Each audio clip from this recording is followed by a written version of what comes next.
again, because we've got, a championship battle shaping up, but it took, after race 1 yesterday, this is an understatement, quite a dramatic twist. Explain, Mr. McEwen. Yes, because the situation that we had kind of foreseen happening did happen yesterday. Jack Brewer and Ollie Allwood locked in this championship battle coming into these final 3 races of the season. Allwood had a slender points advantage going into yesterday's race, but had the rather more significant advantage of having lots and lots of teammates out there on track that were not making life at all easy for his championship rival Jack Brewer.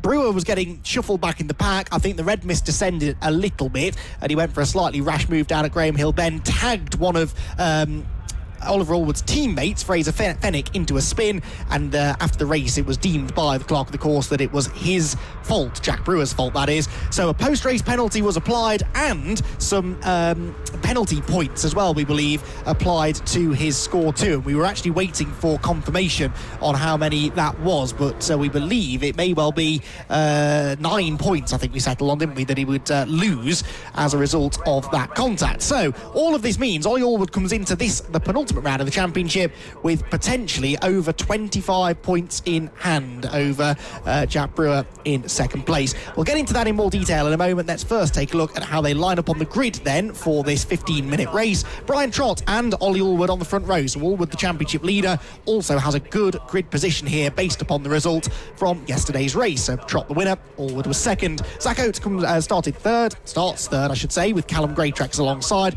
His brother Jason is fifth, ahead of Jack Brewer, Michael Nibbs and Luke Pullen to round out the top 8. Row 5 then is where we find Steve Foden and Owen Mills. Row 6, Oliver Graham and Brad Jones. And row 7, Adam Sparrow and Fraser Fennick, the man who tangled with Brewer midway through yesterday's race. Adam Craig and Matthew Allen are together on row number 8. And then all the way back on row number 9, we've got Cian Donaldson and Tim Dorr. And row 10 for Jack Moody and Bill Taylor. Then it's Bo Parry and Jordan Pimbley, Oak Richardson and Christopher Ginn on the 12th row of the grid. And then row 13 for Graham Rumsey and Richard Wotton, who had a fairly spectacular moment at the start of yesterday's race when he whacked the end of the pit wall. Amazingly, very little damage done to the car, though, and he continued to finish 26th. Thomas Mallet and Kevin Dengate are next, ahead of Michael Pearce and Paul King. And then we get into some of the retirements from yesterday's race. Stuart Simmons, Christian Dan, and Seb Fisher, significantly, because Seb came into the weekend right up there in the championship. In fact, I think he was 3rd or 4th in the points coming into this final weekend. But an engine problem yesterday forced him out of the race. And the fact that he's not listed on that grid tells me he may be a non-starter, which would be Fisher's weekend over, his season over, and will knock him probably out of the top 10 in the points by the end of the year. That's a real shame for the double winner last time out at Donington Park. So Trott on pole with Allwood alongside. Allwood then number 63, the white and blue AB Motorsport car, is the championship leader. The yellow car with the blue and red stripes that you can see starting 14th on the grid, that is the man that must make progress in this race. Jack Brewer then in the number 93 with an awful lot of work to do. The red lights go on, they go out now, away we go, and from pole position Brian Trott tries to get the power down, but the best start is made by Callum Greatrex from the outside of row 2, who goes to the outside of Ollie Allwood. There's lots of jockeying further back, but Callum Greatrex from 4th on the grid leads into Paddock Hill Bend for the first time. Through the right hander they go. Brewer is right in the middle of the danger zone there, isn't he, with Owen Mills up the inside and through Paddock, but it looks as though they've all got through safely. No, one's going off. That's Graham Rumsey, I think, isn't it, who exits stage right. Doesn't make the barriers though, thankfully, so should be able to rejoin. There is Graham, who Scott was in the wars a bit yesterday as well, wasn't he? He was a little bit, but he still got it going. That's the main thing. So let's head back down towards Graham Hill Bend. Callum Greatrex with a lightning getaway, and someone else, which I mentioned, again, it's preempted to say possibly, but it hasn't won an MX-5 championship race ever in his career. So if he could do it, that'd be fantastic to see if he can. The massive traffic jam, and Jack Brewer sees to have a yellow car at the back of that pack. The traffic jam that he sees will be making you think, I've got my work cut out here, and he certainly has, as they come up through clearways, up to McLaren for the first time. So Greatrex leads it then. Allwood second place then. It's Trott, Michael Nibbs in 4th, Foden in 5th. He should like these conditions. And as Jack Brewer looks through, he's side by side with Brad Jones, but they're 3 abreast ahead of him at clearway. So I think that's said to say at that point in time, he goes around that sort of Brad, and hopefully without any contact on fingers crossed, because he is going past he might be thinking a little bit nervy or a bit extra cautious every time he's alongside and goes past an AB Motorsport car, because he knows what happened yesterday. And they're 3 wide now, because up the inside of Ollie Graham there went the AB Motorsport car that he was trying to overtake, but Brewer has cleared the whole lot. That was nicely done, and that was also the 65, I believe, there of Matthew Allen following him through. That outside line is where the grip is, going through Paddock Hill Bend up towards Druids we go for the second time. Brewer now is behind the man with whom he tangled yesterday. That 263 car is Fraser Fenwick. It was this very next corner, Graham Hill Bend, where they made contact in yesterday's race. Brewer cannot afford a repeat of that. He needs to get past Fenwick quickly but cleanly. It must be a clean pass. Every pass needs to be a clean one. Gets a good exit from Graham Hill, tried the inside, that didn't work, and he's a bit slow actually down the back straight now, so Matthew Allen gives him a bit of a push, a bit of a help down towards Surtees. Where is Brewer going to try and make the move then? Can he get to the inside into clearways? No, Fenwick defends, but that might not have been the right thing to do actually, because the outside line for Brewer should now give him a good run down the pit straight. So Jack Brewer setting up here, I think, for a move into paddock. Possibly, but as I say, he'll be nervous probably a little bit going inside Navy Motorsport car, particularly with the one that saw him get the penalty after he made contact. Meanwhile, Ollie Allwood's not hanging around. He's looking to the outside of Callum Greatrex, who, to be fair, has had a cracking couple of laps, and I think the amount of watching the adverse conditions, in the adverse track conditions, has got to be Steve Foden. We both know he is a demon in anything other than anything other than dry conditions. So if it's wet or damp, he's certainly one to watch for. Up the inside goes the current provisional championship leader, Ollie Allwood, into the lead past Callum Greatrex, and now here comes Steve Foden, who I anticipate, given his wet weather prowess, should be going past pretty quickly in the next few moments. Not quite just yet, couldn't quite get through there. Was Ollie Allwood again. He's wayward taking that wide lane. He knows he gets better traction off the corner, so Callum Greatrex will try and follow him as they come down the back straight. Foden still third. It's then Brian Trott in fourth position. As for, I'm just keeping trying with Jack Brewer, he still hasn't got past Fraser Fenwick, so he's still holding on, and this is not where he wants to be. He's outside that leading group now. He's sort of in the lead of the second group of cars that's coming along. This leading pack getting bigger and bigger. There's also I noticed there was a BC Cars motorman, which is the back of that train. I'm trying to work out who that is. That's behind it. That possibly could be. That's Adam Sparrow's having a great one. It's in 7th place. Brilliant stuff from him. Yeah, Adam Sparrow. I hadn't spotted that. Where did he start, Sparrow? He started 12th, so he's gained a few places. Well, actually, yeah, he's gained about 5 or 6 places, hasn't he? That's a good effort, that. So Allwood leads into paddock then. Greatrex looking to the inside. Steve Foden, who did say he struggled yesterday in the drive, but these conditions definitely favouring him, and he's challenging for second as they go up the hill. Michael Nibbs challenging Brian Trott for 4th, whilst Jack Brewer has got past Fraser Fenwick, and critically, Ollie Graham's gone with him. Well, according to the timing screen, he has anyway. Did Fenwick get him back at paddock? I think he did. Yes, he's back through again, up through Druids. I can see out the contact window. He is back past him, coming just out of Druids now. So he's now up towards Graham Hill Bend again. Watching the leaders coming through, but yeah, down to Graham Hill Bend.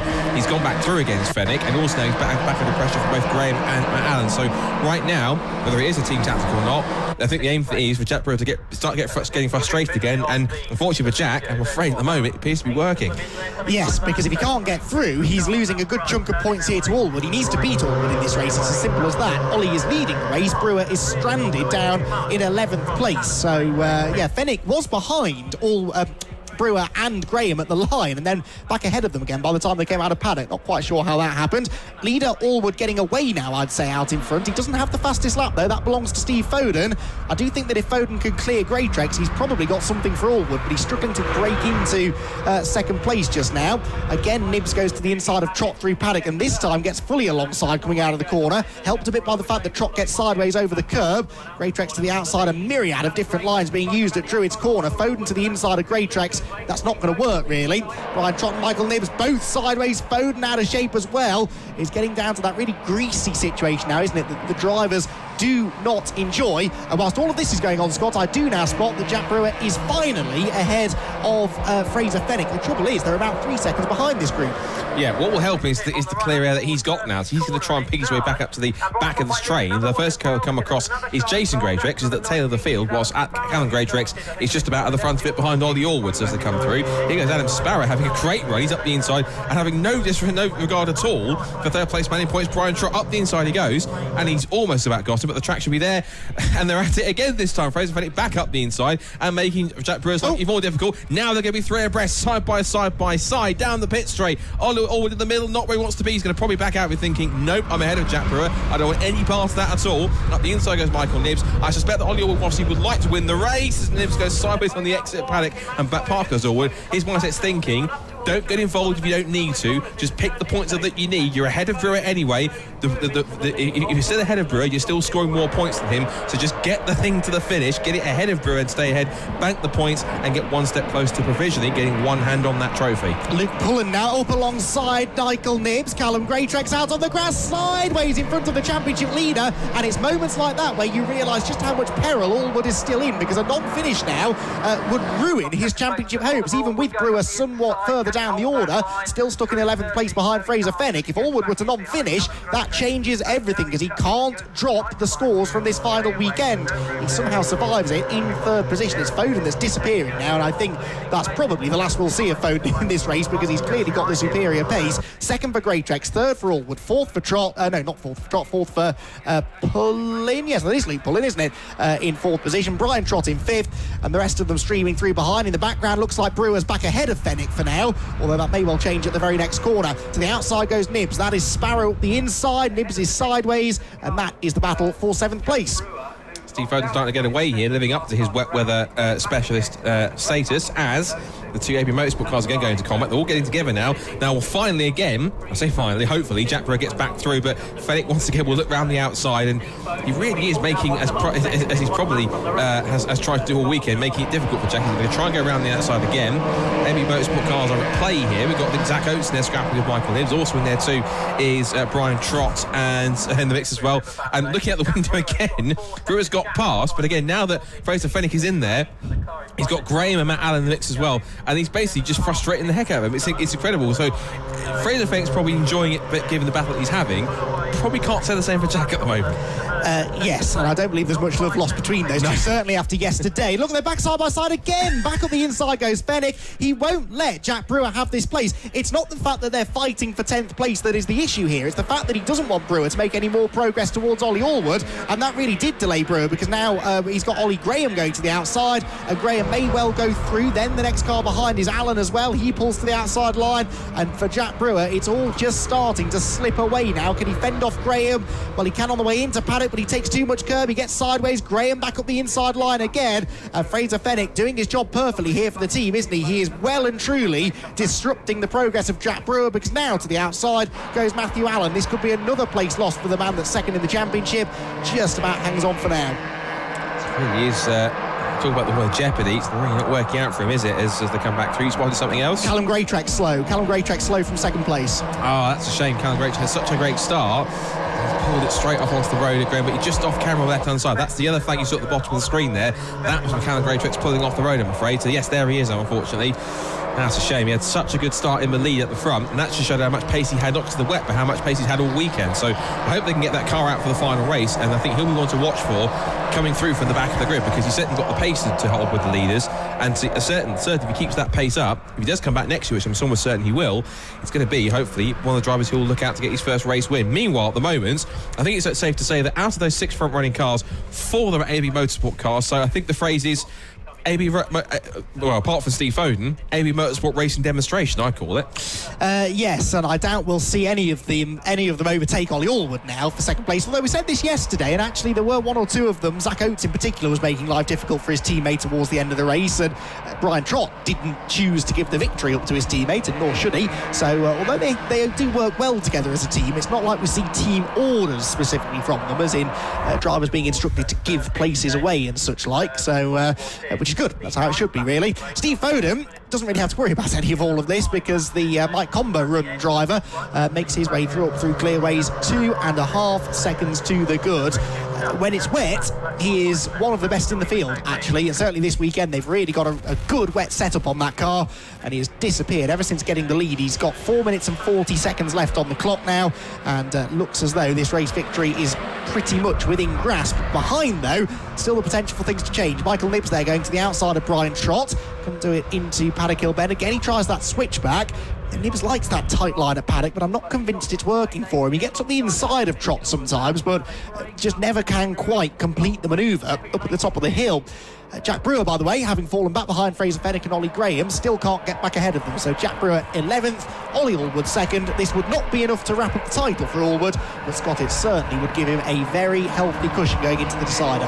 Certainly would, but at the same time, Ollie Allwood knows he's kind of been here before 12 months ago, so he's not taking any chances. He wants to get as many points as he can and just keep it on the road. Michael Nibbs looking pretty racy there, trying to get around to pick up 5th, 4th position if he can from Brian Trott. He's wiggling around though, so Brian Trott got a little sideways as he went through the first part of 30. He's in towards McLaren and Clearways. And he's still in the mix there. Now Michael Nibbs is the next one to get stuck in an AB Motorsport sandwich. He's got Zach Oates behind him. But I have to say, it's been really impressive this year. I think he debuted in the last couple of rounds of last year, including here at Brands Hatch. His season, being a young driver coming up from karting who's picked Mazda MX-5, he's been absolutely loving it in MX-5s.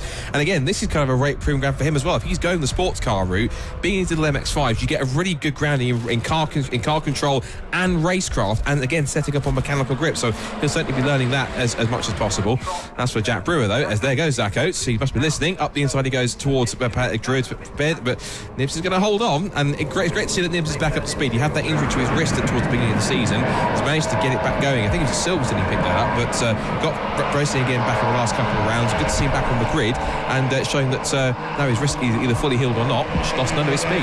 No, he's also been a busy boy, hasn't he, racing in this and Super Cup this year. So on most weekends doing 6 races and 2 qualifying sessions and loads of test sessions on the Friday as well. So he's certainly done a lot of laps this year, has Michael Nibbs, and good to see competing at the front of the field more and more regularly. Jack Brewer, by the way, is now ahead of Ollie Graham, so 10th place now belongs to the other championship contender. That's an extra 2 championship points going his way. Ollie Allwood for 2nd place would score 98 of those championship points, and that would do him very, very nicely. He's got a nice little cushion over Luke Pullen in 3rd. Luke's impressed me in the second half of this season, actually. Luke Pullen's been getting some good results. Got his first podium at Donington Park last time out. This is the driver of the number 27 car. He was also behind, and we'll get to that in a moment, because here come Jack Brewer and Fraser Fenwick. Who'd have thought it? Brewer trying to squeeze across. He's not clear. Fenwick's going to hit him. There's contact at paddock. He was trying desperately to close the door, but Fenwick was already there, and now Fraser's going to show him the edge of the road going out of Paddock Hill Bend, and back through will go Ollie Graham, I'm sure. Graham to the inside of Brewer towards Druid's corner. You can see what Brewer was trying to do there, but he just wasn't quite clear of his nemesis, Fraser Fenwick. I think if there wasn't already, a guarantee of some, let's say, some stern words after this race, I think, and we'll leave it at that, because I think Jack Brewer certainly will not have been enjoying this race one iota, particularly when he gets past, and you can see getting a little twitch of oversteer on the slightly damp circuit trying to get past. It's that frustration that he's trying to get through. He can't let that get to him. Yes, it is frustrating as anything. He gets back up the inside, but he's got to try and stay calm, because yes, Fraser's trying to probably rattle him here and try and do what he can to make it difficult, but he knows he's got to try and just survive and get the points to try and hope that race 3 goes his way, which at the moment it's not quite working out, but all he can do is just try and drive best he can and try and get around Fraser and do what he possibly can to try and foil him a bit more on his end. Well, that worked. He defended nicely through clearways, really backed Fenwick up into Ollie Graham, almost playing Fenwick at his own game there, and if he can get Graham between himself and Fraser, that would be a nice bit of respite for Brewer, unless of course Graham decides to try and overtake him, which he does try to do at Paddock Hill Bend. Doesn't succeed in doing so though, so that puts Brewer now into 9th position, a bit more securely than he has been for a while. Fenwick does fend off Graham though, and here around the outside comes Matthew Allen again, that black and orange number 65. Owen Mills is the orange and white car that's also a part of this battle pack. The trouble for Brewer is that he ain't going to gain any more places now. 8.2 seconds is the gap to Jason Greatrex, who's the next car up the road in 8th place. So out of Graham Hill Bend, and now we're getting a little bit of respite now. He's trying to pull away a small gap here, and now Fenwick's a bit more occupied trying to get fend off Ollie Graham. Matt Allen's doing a good job here in the Misty Racing car. It's good to see Misty Racing, because Misty, of course, have only just appeared sporadically last year in the MX-5 Championship in the shortened season that we had. But good to see them back out and running a couple of drivers regularly in the MX-5s, both in the regular Mark 1 Championship and in Clubman, so good to see them in the mix. But Steve Foden, meanwhile, again, showing why he is the driver to have in the wet weather conditions. I know that his dad Ian was saying that they really weren't happy with the setup of the car, and Steve was saying to me that it wasn't on the dry conditions, they really just were lacking pace and lacking the feel of the car, the setup. But there's one saving grace in many cases for Steve, is that if it rains, you know that he's going to be on form, and so he enjoys these adverse conditions more than anyone else on this damp track, and certainly proving it now on the last lap of the race as the clock has hit 0. So it looks as like at the moment he's on course for it, whilst Ollie Allwood again is taking one step closer to provisionally put one hand on that championship trophy. Still one race to go, but he is almost there. Michael Knibbs still trying to take third place on the podium in this race, away from Luke Pullen. He's running out of opportunities, though, because we are heading into the final corner now. Around the right-hander at Clearways comes Steve Foden. And, for Steve Foden, this is going to be a very well-deserved third victory of the year. He hasn't won a race since the second event of the season at Silverstone. Hasn't been on the podium since the third event at Anglesey. A welcome return to form, then, for Steve Foden, who wins the penultimate round of the Mazda MX-5 Championship here at Brands Hatch. Second place for Ollie Allwood. Third does go to Pullen. He fends off Michael Knibbs, who is fourth. Then it's Brian Trott, Zach Oates, and the 19 of Adam Sparrow. Then Jason Greatrex with Jack Brewer, does hang on to that 9th place then. 10th position goes the way of Fraser Fenwick, and so he's going to be starting alongside Brewer for the decider later on as well, which is not exactly good news if you're a Jack Brewer fan, with Ollie Graham just outside the top 10 and Owen Mills 12th. So Foden gets the victory. Brewer set the fastest lap on the final lap. The one lap of the race which he was in clean air for, he sets the fastest lap. That gives him 1 bonus point. A 1 minute 7.339 was the lap time. That is some 9 seconds slower than they were doing yesterday in the dry conditions that they had by the time they hit the track late in the afternoon. But yes, bonus point then goes the way of Jack Brewer, and that will help him a little bit. It means that he will score 85 points from that race, but that is still 13 fewer, Scott, than his championship rival. So just actually putting the points in here on my spreadsheet that works it out. So in terms of point, remember that you can't drop points. How I have it at the moment then, at least on mine, provisionally, we can't stress that enough, Ollie Allwood on 1,649 points, Jack Brewer on 1,610, Brian Trott on 1,603. So there doesn't appear to have been any. There's 1 or 2 position changes because of the fact that we haven't got Sebastian Fisher. Car 70 was off into the gravel trap. Who was that? That was car 70. Michael Pearce. So not quite where he wanted to end his second race of the weekend of being in the gravel. But still advantage Ollie Allwood again. Anything can happen with the no drop score rule. So if something happens to Ollie Allwood, it could be again advantage Brewer once more. Sets up for quite a tantalising but rather tense final MX-5 Championship race, and I'm pretty sure deja vu from last year, wasn't it?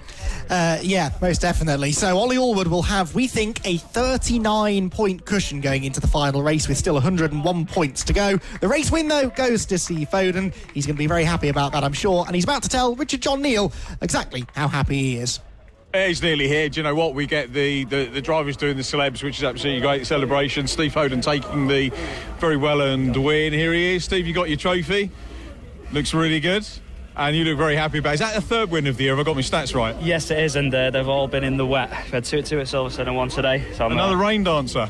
Yeah, indeed. Yeah, it was a bit tricky on the decision on tyres on that one, and in the end we decided to go for the full wets, and it was quite difficult towards the end, but I still think it was the right decision. There's a lot of spray in the first part of that race, so good choice by the team. It's going to be dry later, Steve.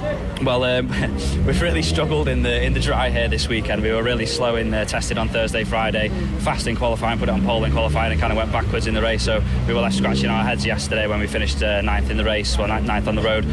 So got a bit of head scratching to do before the final race. But you're still in towards the sharp end of the championship, so you've been a front runner this year, race winner, and when we look at the points that matter, you're still up at there. Good form, are you enjoying it? Yeah, this is our 5th season. I can't say enough about how great this championship is. It encourages fantastic racing right throughout the field. We started and we were right at the back. We didn't have any racing experience, so to be here in the 5th season in the last round and winning again, it's a fantastic feeling. And will you look to go Super Cup, or will you stay with this? I think we love it too much here to move anywhere else, to be honest. So I think we're going to be doing the same again next season. That's a good thing, isn't it? I mean, a lot of championships talk about progressions and ladders and everything else, and there's absolutely nothing wrong with staying where you are and enjoying it and continuing your success. Yeah, exactly. I mean, the paddock here again, it's a fantastic group of people who come together to go racing and have a enjoyment on and off the track. So it's not somewhere I want to move from. That's great to hear. Great to know you'll be back next year. Hopefully we'll get the opportunity to talk to you on the podium then, if not this afternoon, for the final race of the season. Perfect, Thanks, Steve. Well done. Steve Foden, congratulations to Steve. Ollie Allwood, we need to talk to Ollie, who took 2nd position. So, Ollie, congratulations. Thank you, sir. To remember to do a handshake. Well done, Cheers. mate. Commentated on you many times. Never met. Great to meet you. Good to meet you on the podium. And 2nd position, sort of underlining the championship. Was it 10 points ahead going into the race? Do you know what? I think it was 20 plus, but I'm not actually sure what it was. I haven't worked it out. But the task for me has been the same. I needed to finish strong. Second place is good enough. I'm happy with that. I'm really pleased. Steve drove a blind. I wasn't going to beat him anyway, quite frankly. He was so quick. So yeah, I'm really happy with second. I had support from my teammate there as well, Luke Pullen, who's driven amazing.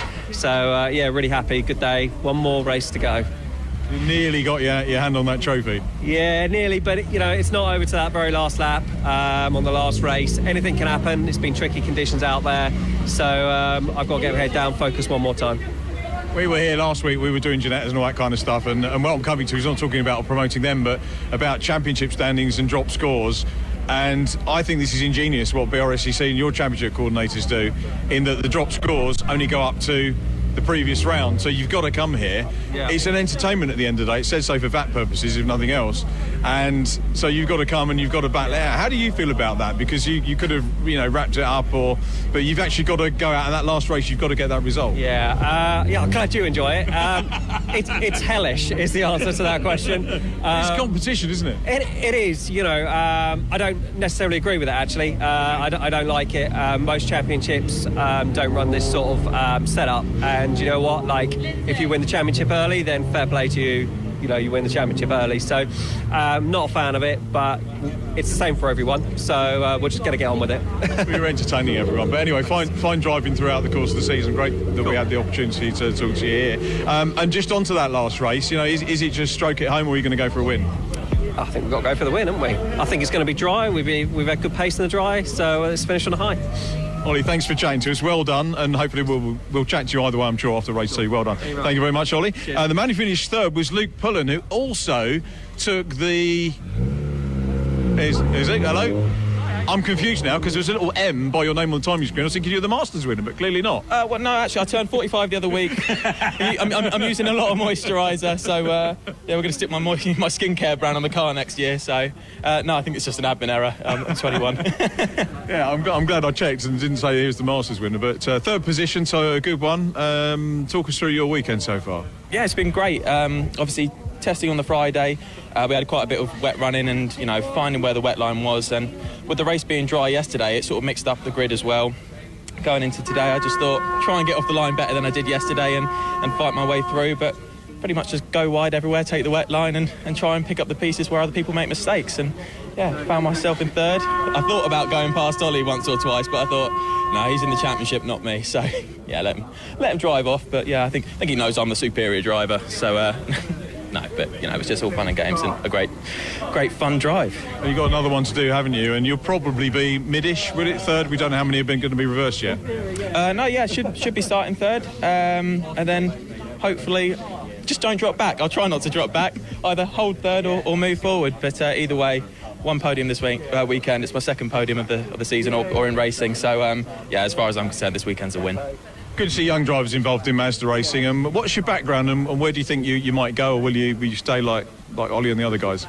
Yeah, well, I don't really have a background of racing. I never really did karting.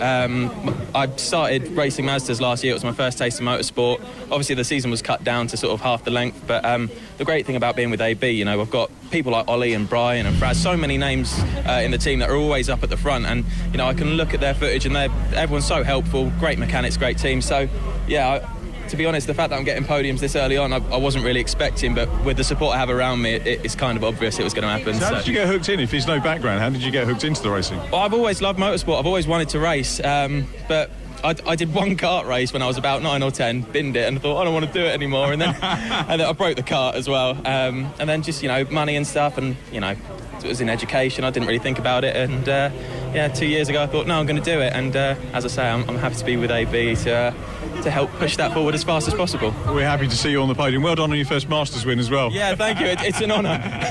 Thank you so much. Luke Pullen, thanks for chatting to us. Great to meet you.